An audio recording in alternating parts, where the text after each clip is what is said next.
Alhamdulillahirabbil alamin. Allazi anzalal Qur'an hudan linnas wa bayyinatin minal huda wal furqan la'allakum tahtadun. Asyhadu an la ilaha illallah wahdahu la syarikalah wa asyhadu anna Muhammadan abduhu wa rasuluh sallallahu alaihi wasallam la nabiyya ba'dah. Allahumma shalli ala Muhammad wa ala alihi wa ashabihi ajmain. Bapak-bapak, ibu-ibu, alhamdulillah kita tidak bosan-bosannya bersyukur kepada Allah karena Allah pun tidak pernah bosan memberikan kita nikmatnya hingga saat ini. Belum pernah terhenti nikmat Allah kita nikmati sejak kita lahir sampai detik ini. Baik nikmat yang bisa kita lihat maupun nikmat yang tidak bisa kita lihat. Baik nikmat yang ada pada diri kita maupun nikmat yang ada di luar diri kita. Kalaulah kita mau menghitung nikmat Allah, sepintar apapun kita pasti tidak akan sanggup untuk menghitungnya. Dan memang Allah tidak menyuruh kita untuk menghitung nikmatnya, hanya saja Allah menyuruh kita untuk mensyukuri. Tapi dalam Quran Allah sering mengulang-ulang firman-Nya, qalilan ma tashkurun. Sedikit sekali kamu yang bersyukur. Nah, mudah-mudahan Bapak Ibu semua kita yang hadir ini, atas sebab kehadiran kita ini, semoga Allah akan memasukkan kita ke dalam golongan abdan syakur, hamba-hamba yang bersyukur. Amin ya rabbal alamin. Melanjutkan pembicaraan kita tentang kesalahan ibu bapak dalam mendidik anak. Pertama itu salah memberi nama, kedua salah memberi nafkah atau salah memberi makan. Ya, kalau yang tidak halal yang kita berikan kepada anak itu akan berpengaruh kepada kepribadiannya. Sebab Nabi bilang, ya iza dakhalal halala kharajal halala. Kalau yang dimakannya halal, maka baiklah akhlaknya. Wa iza dakhalal harama kharajal harama. Kalau yang dimakannya haram, maka buruklah akhlaknya. Jadi mari sama kita jaga. Jangan sampai kita menafkahi anak keluarga kita dengan rezeki yang tidak halal. Nah, sekarang kesalahan kita yang selanjutnya itu salah karena tidak memulai pendidikan agama kepada anak sejak kecil. Nah, tolong garis bawahi sejak kecil itu ada penekanan di situ, Bapak Ibu. Ya, agama ini mesti ditanamkan kepada anak sedini mungkin. Sehingga Nabi pernah bilang, "Iza arafal gulamu yaminuhu min shimalihi fa'muruhu bis shalah." Ketika anakmu sudah bisa membedakan mana yang kanan, mana yang kiri, maka ajari mereka sholat. Itulah titik awal kita mengenalkan agama kepada anak. Nah, mudah matesnya Bapak Ibu. Nah, balikannya sepasang sendal, suruhnya pakai. Yang masukan kaki kanan ke sendal kanan, kaki kiri ke sendal kiri. Artinya anak kita pula pandai membedakan kanan dengan kiri. Nah, sembahyang Pak di rumah, sembahyang Ibu di rumah, suruh anak kau ngikut di belakang. Walaupun hanya sekedar ngikut-ngikut. Jadi tahu kiri dengan kanan, kita lah mulai ajari anak kita sholat.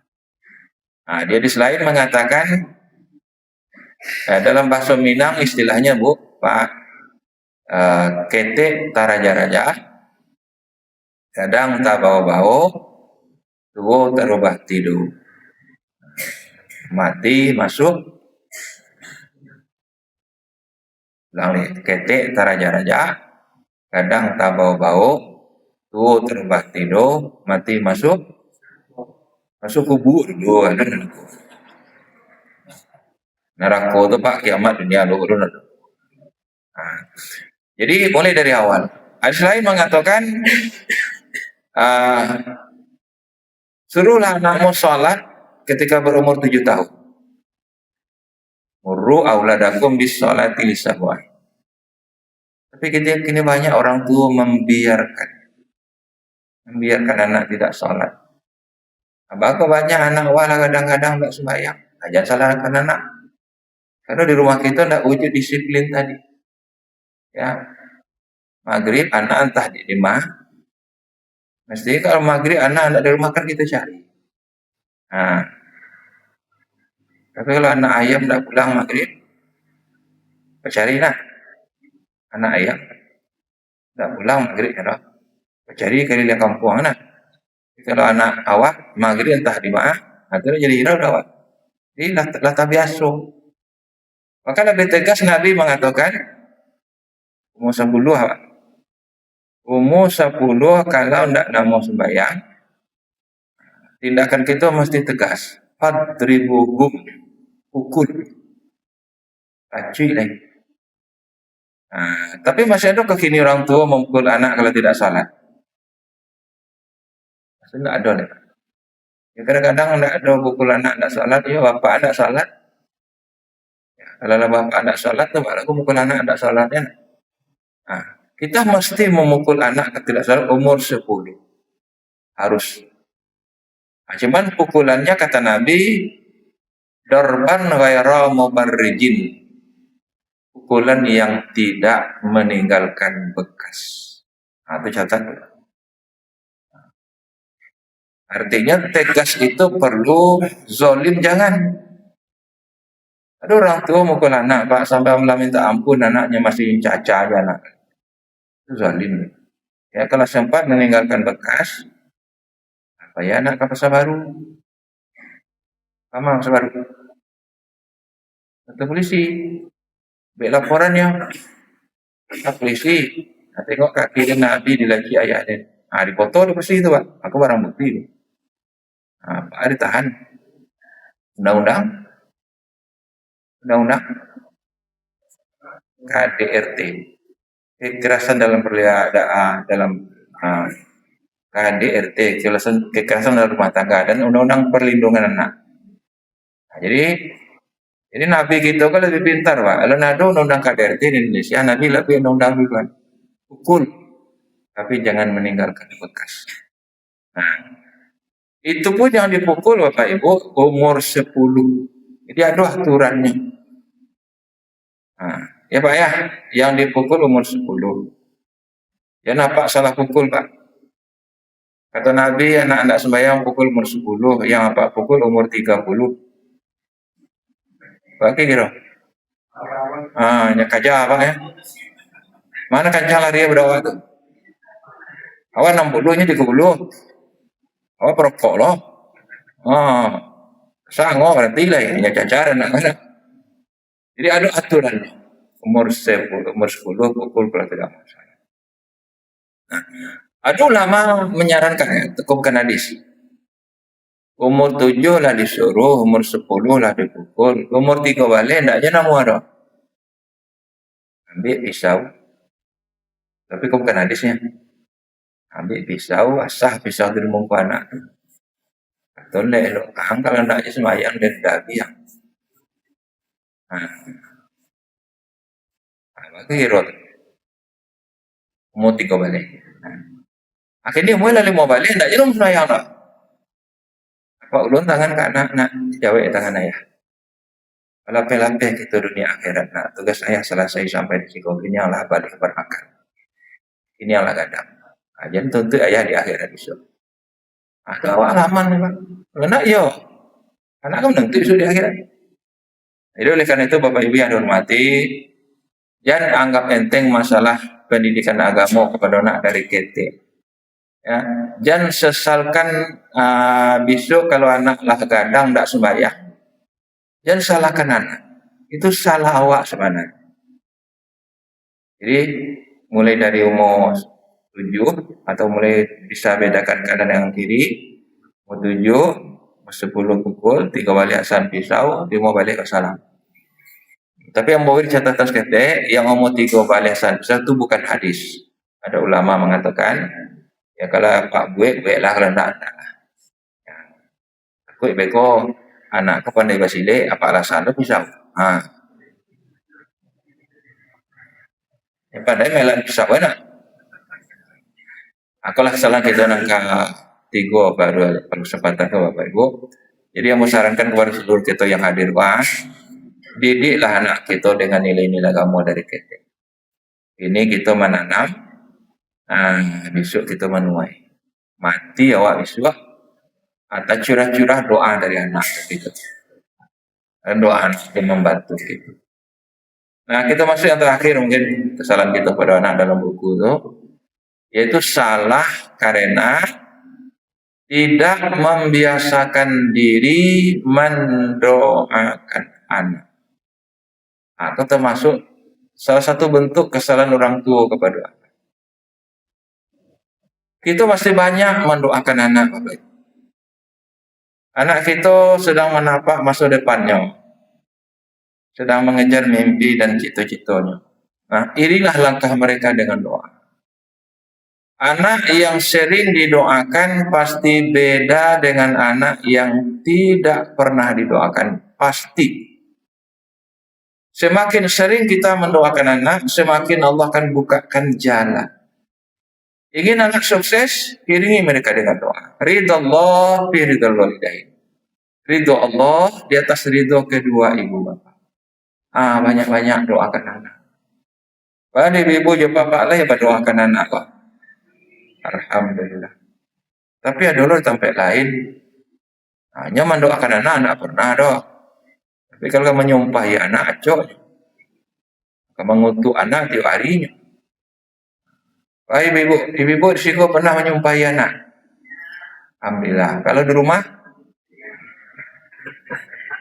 di sikut dah. Kalau di rumah, dah. Pak saksi, saksi banyak wah. Sah.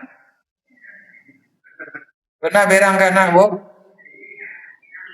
Ketika berang kanak tu bu, apa kata nang keluar di mulut kita? Sampai kau bunuh pun emosi kita. Kanak. Apa yang terucap di mulut kita? Makanya itu, astagfirullahaladzim. Ujungnya? Apa ujungnya? Anak kelera. Anak setan. Ada yang bangi kana, berang kana, anak anjing kau. Ya jawab dia anaknya, bapak anjing kau. Sama saya anak jawab. Jadi jangan pernah keluar kata-kata buruk dari mulut kita kana. Sebab semua ucapan ibu bapak itu doa di sisi Allah. Yang baik doa, yang buruk doa. Paling kundang jadi batu. Ya, ada ulama mengatakan 41 kali mengatakan anak bodoh. Tanya cek dong, pernah enggak berang anaknya anak bodoh? Bodoh. Pernah enggak? Enggak berani jawab. Pernah enggak? Ada seorang ibu membantu anak mau PR di rumah. Anak aku salah buat. Apa tuh ibunya? Bodoh. Itu salah cek lain? Bodoh. Tadi salah? Bodoh. Ada ulama mengatakan hampir 41 kali mengatakan anak bodoh, kali dan sampai 41 anaknya akan bodoh. Ibu lah barangkali ibu lah 39. Apa? Lah barangkali ngatakan anak bodoh. Nak tentong ya. Nak kelewat enak. Itulah salah satu bentuk kesalahan orang tua pada anak. Cuman kita tidak nyadari. Mulai hari ini Bapak Ibu beranglah anak, tapi jangan menyambut kata buruan. Ada seorang ibu di Mekah yang membuat gulai kambing lah masak, tapi masih dikuali. Hati bu anaknya nan ketek itu Pak Mambo kasih seganggap. Nya masukan ke kuali gulai kambing. Kalau tiba di ibu, berang tak bu? Apa nih baca? Angkanya elok, astagfirullahaladzim, anak kelera. Mati dah kau. Ada yang mengatakan anak setan. Nah, ibu yang di Mekah tadi, menengok anak masuk kasih ke gulai kambingnya, sumpahi. Izhab, ja'alnak Allah imama lil haramain. Pergilah kau, biar engkau menjadi imam Masjidil Haram. Dan sumpah ibunya makbul. Anak tu jadi imam kini di Makkah, masih hidup imam. Nah, Imam Abdurrahman As-Sudais. Konon waktunya ketek dulu tuh Pak, disumpahi ibunya. Nah, jadi ibu-ibu ya Bapak, jangan pernah mengeluarkan kata-kata buruk kepada anak. Nah, jadi saberang-berang kita kana jago ucapan. Sebab semua ucapan itu doa. Nah, kalau boleh mau bertanya Bapak Ibu, yang ngacok menyumpah anak ke bapak-bapak apa ibu-ibu? Yang ngacok nyumpah-nyumpah anak bapak apa ibu? Nah, lain ngakunya Pak. Karena ibu nak lama je anak, kami pagilah bayi. Nah, emosi ibu lebih banyak diuji oleh anak. Jago anak tu. Ya. Dan sebaliknya perbanyaklah mendoakan anak. Nah, kini ambo akan berikan doa pada Bapak Ibu. Ada sampai buah doa dalam Al-Quran, doa ibu bapak untuk anak, dan ini merupakan doa para nabi. Nabi pun mendoakan anak. Apa lagi itu? Nah, sampaikan nama surahnya, nomor ayatnya, tolong diingat. Beko di rumah buka Al-Quran, silakan dihafal. Dan doa kau ada dalam buku warna biru. Pertama, surat Ali Imran ayat 38. Itu doanya Nabi Zakaria. Rabbi habli min ladunka zurriyatan thayyibah innaka sami'ud du'a. Wahai Tuhanku, berilah aku dari sisimu keturunan yang baik. Sesungguhnya engkau maha mendengarkan doa. Kalaulah doaku kita baca 5 kali sehari, setiap sesudah salat, berarti sebulan 150 kali. Berarti setahun 1.800 kali. Apa nak makbul cik? Cik jadi makbul jadilah. Jadilah anak kita keturunan yang baik-baik. Anak baik, cucu baik, cicit baik, iut baik. Biasakan baca doa. Cuma selama kita lebih banyak menyumpah pada doa. Jujur salah baik. Doa jarang menyumpahi anak cok. Itu nangka pertama ya. Nangka 2 surat Ibrahim ayat 40. Rabbi ja'alni muqimas sholati wa min dzurriyyati rabbana wa taqabbal du'a. Wahai Tuhanku, jadikanlah aku dan anak keturunanku menjadi orang yang rajin mendirikan salat. Wahai Tuhanku, terimalah doaku. Jadi anakku di samping yang didisiplinkan salat, dikontrol salatnya, iringi usaha dengan doa. Aku doanya agar anak kita rajin salat, surat Ibrahim ayat 40. Nah, yang ketiga surat As-Saffat ayat 100. Rabbi habli minas solihin. Wahai Tuhanku, kurniakanlah aku anak yang soleh. Itu doanya Nabi Ibrahim ke Pak. Ketika lah tua, tak ada punya anak, berdoa beliau ke Allah, berilah hamba anak yang soleh. Lahirlah seorang anak yang bernama Ismail. Anak yang soleh. Ustaz ambolah tua, tak mungkin beranak lain. Dia boleh baca doa kau. Baca doa kau mengandung ini apa kau? Boleh. Cuman catatannya untuk nanalun baranak, untuk dapat anak yang soleh. Untuk lain tak kabar anak lain lah tua, untuk anak nalah adoh kau dijadikan soleh. Berubah perangainya lain berkat doa kita. Jadi tetap baca walaupun lah tua. Anak sampai terakhir surat Al-Furqan ayat 74. Rabbana hab lana min azwajina wa dzurriyyatina qurrata a'yun waj'alna lil muttaqina imama. Wahai Tuhan kami, jadikanlah jodoh kami, jadikanlah anak keturunan kami menjadi qurrata a'yun, penyejuk mata kami, penenang hati kami. Kalau istilah orang awam, ube jariah pala damam. Nah, bapak sakit, ibu sakit, pulang anak dari Jakarta. Sehat apa? Ya, sehat ini. Jadi anak yang datang tuh jadi ubek jari pada redama. Hmm. Cuman kadang-kadang yang banyak terjadi anak bukannya ubek jari pada damam, menambah jari, menambah damam. Itu kan banyak gini. Ada enggak orang tuh stroke gara-gara anak? Ya, stroke orang tuanya masuk rumah sakit langsung mati. Enggak sehat kayak langsung mati. Dek gara-gara. Baru jadi itu. Nah, udah jauh dari kita hendaknya. Jadi kalau ibu-ibu yang bapak yang berhormati, mudah-mudahan buku itu bermanfaat. Nah, baru tigo yang kampe alona dole. Itu kalau kelampe ada dulu, mau datang. Ah, so, ada pertanyaan? Ada pertanyaan? Ah, oh doa itu tetap selagi kita masih hidup, masih mampu berdoa berdoa. Ya, cuman kalau umur 10 nak sembahyang lah cuy. Umur 3 balik asal pisau, umur 5 balik wassalam nih. Nah, ini kadang-kadangnya tetap didoakan, tetap dikontrol.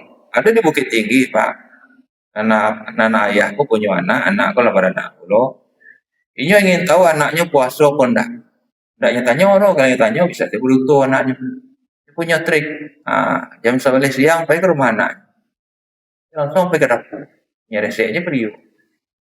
Kalau angin periuk pak. Apa nak puasa anak dia kan. Udah makan dah kan. Itu trik dia pak. Dia tetap kontrol walaupun anak dah anak. Selagi itu masih hidup. Nah, mudah-mudahan kontrol kita membuat perubahan bagi mereka. Jangan lah kadang terserah kang lah jangan. Ya, doa tetap. Nah, oke, pertanyaan kedua kalau ada ibu-ibu nanya. Silakan pak. Kalau anak perempuan sampainya menikah, nah, jadi tanggung jawab itu berpindah ke suami. Jadi kalau anak kau masuk neraka besok, yang ditanya suami.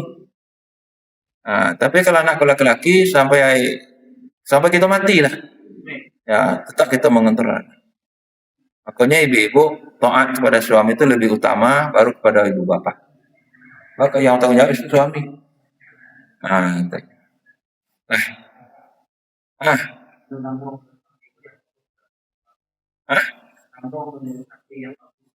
rompek. Abdullah, Abdurrahman, nama Nabi, nama Rasul, nama yang disandarkan ke nama Allah yang 99 Asmaul Husna, Abdul Malik, Abdul Hakim, Abdul Ghafur. Jasmala punya kok. Lah punya anak nama nampek kok. Lah punya apa nun?